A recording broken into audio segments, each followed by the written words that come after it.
Vamos em frente. Onde é que está? Vamos lá. O Plano Brasil Maior do governo federal tenta reforçar a competitividade nacional e prioriza setores que mais geram postos de trabalho, pelo menos segundo o governo. Foi anunciado pelo governo federal na terça-feira, contemplando, primeiro, a indústria de confecções, mas, por incrível que pareça, desagrada a Federação das Associações de Micro e Pequenas Empresas de Santa Catarina, a FAMPESC. Eu vou perguntar justamente ao vice-presidente da instituição, Alcides de Andrade, onde está o equívoco nesta lógica, não é? Premiar indústrias que oferecem o maior número de empregos, mas ao mesmo tempo não premiar quem oferece o maior número de empregos mesmo, que são as micro e pequenas empresas. É isso, Alcides de Andrade? Bom dia. Bom dia, Mário. Bom dia, ouvintes da CBN. Sem dúvida, né? Já tivemos a oportunidade de conversar outras vezes sobre a importância das micro e pequenas empresas. E novamente, nós somos pegos de surpresa nesse programa Brasil Maior, onde de 35 medidas que fazem parte do programa, somente 2 dizem respeito especificamente às micro e pequenas empresas.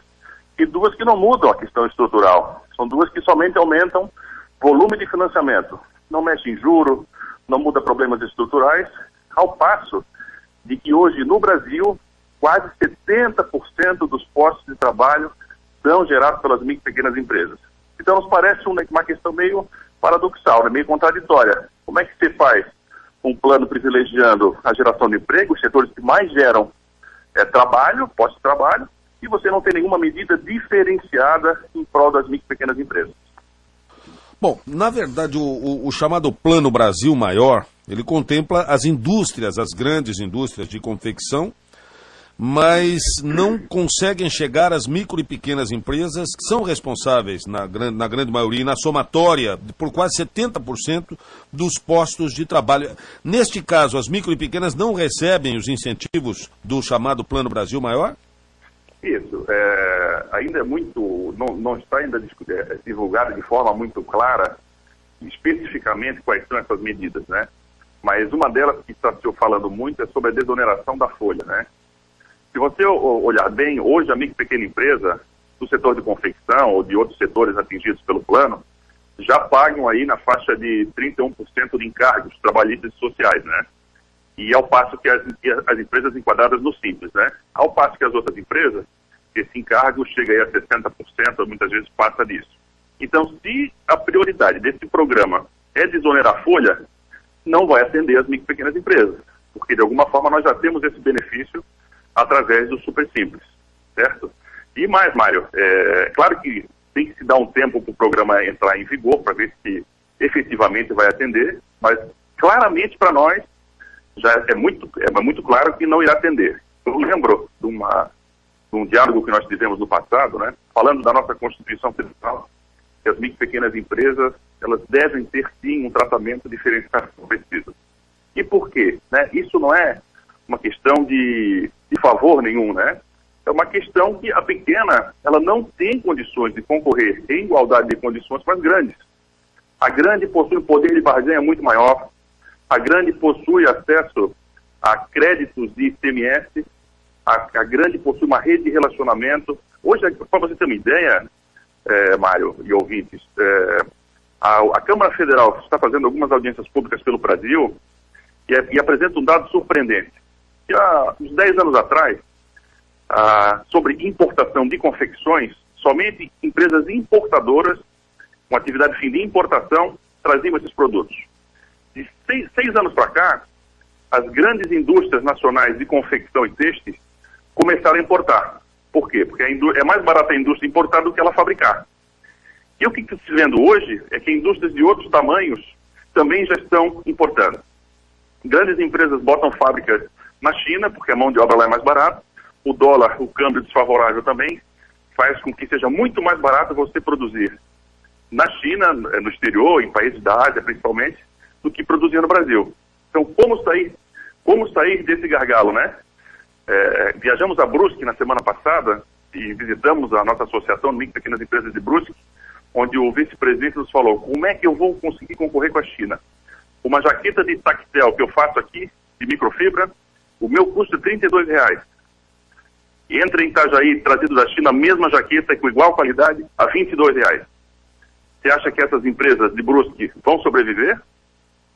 Somente vão sobreviver se o governo efetivamente dar um tratamento diferenciado e favorecido para essas micro e pequenas empresas. Ok. De alguma forma a FAMPESC vai continuar atenta, imagino. A FAMPESC pretende colocar sua posição, colocar-se à frente de algum tipo de movimento que cobre Sem dúvida. esta posição? Sem dúvida. Desde o ano passado, no período eleitoral, nós já participamos ativamente de várias discussões na criação de políticas públicas para as micro e pequenas empresas e propusemos algumas ações. A primeira delas era colocar dentro dos governos empresários de micro e pequeno porte em cargos chaves, para que eles de dentro pudessem convencer os técnicos, ensinar aos técnicos a questão da necessidade desse tratamento diferenciado favorecido para as micro e pequenas empresas.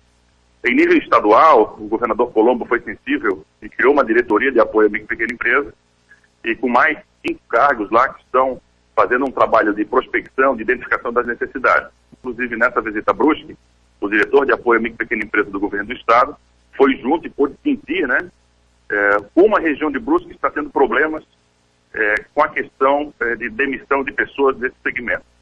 Mário, nos últimos 12 meses, a indústria de Brusque, a indústria de confecção de têxtil de Brusque, perdeu mais de 1.200 postos de trabalho. Então, estamos atentos, estamos visitando, o governo do estado, através da sua diretoria de apoio à micro e pequena empresa, está identificando esses gargalos para que a gente possa propor aos governos, tanto em nível estadual e federal, questões que minimizem esses impactos, né? Uma das propostas, Mário, que nós temos aqui, é o prazo de recolhimento de tributos. Hoje o empresário, ele paga o tributo quando recebe o produto. Esse prazo precisa ser postergado. Na rodada de negócio de Brusque, uma pequena empresa, quando vende para uma grande, a grande empresa diz, eu vou te pagar em 60 dias. E a pequena empresa, a pequena confecção, a pequena indústria de confecção, ela precisa dar o prazo, porque senão não vende. Só que esse produto que ele vai receber em 60 dias, ele já pagou a matéria-prima, já pegou o juro, o financiamento para capital de giro e já pagou o tributo. Então, uma pequena ação que o governo do estado pode fazer, de imediato, é postergar o prazo de recolhimento de tributos para 75 dias. E tantas outras questões que nós estamos trabalhando, desenvolvendo um documento, para entregar à nossa diretoria de apoio à micro e pequena empresa, do âmbito do governo do estado, para que possamos minimizar os impactos tão ruins para a indústria nacional, causado principalmente pelo fenômeno China e pelo dólar baixo pelo câmbio, né?